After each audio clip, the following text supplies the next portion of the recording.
It's never a waste of time to make time for the truth. A moment spent listening and paying attention to the truth can change your life. So let's take a moment for the truth.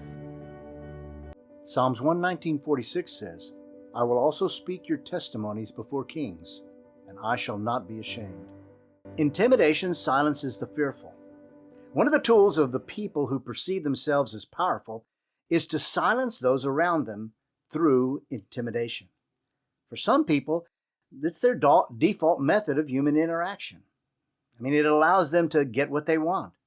And it works as long as people allow them to do so. But all it usually takes for someone to break this cycle is to stand up to them in the truth. The psalmist in this verse declares another response to the salvation and provision from God. For where there's confidence, there also exists the seeds of courage to stand up and speak up.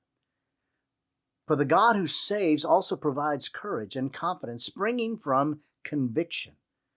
The writer declares, "I will also speak of your testimonies before kings." Now, two things are in play here. The first is the voice of the witness.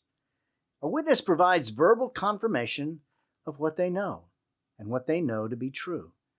And the verse here says that the testimony is in fact the testimony of God. In other words, this is the testimony of who God is and who the speaker knows God to be.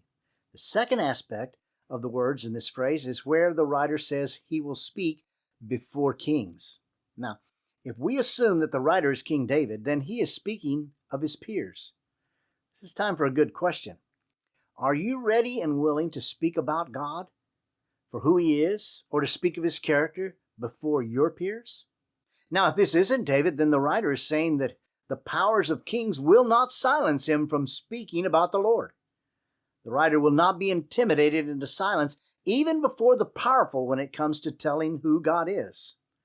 And then, in the last phrase, the writer declares that his verbal witness will not leave him with a sense of shame. There is a response both of confidence and faith. The confidence comes from a life that has seen the truth of his Lord. A witness can speak with confidence when he knows that what they say is in fact true. Now, as I've said, his testimony is declaring content that he knows is true. And he also knows the character of God as one who speaks of truth. He believes the one who he speaks of.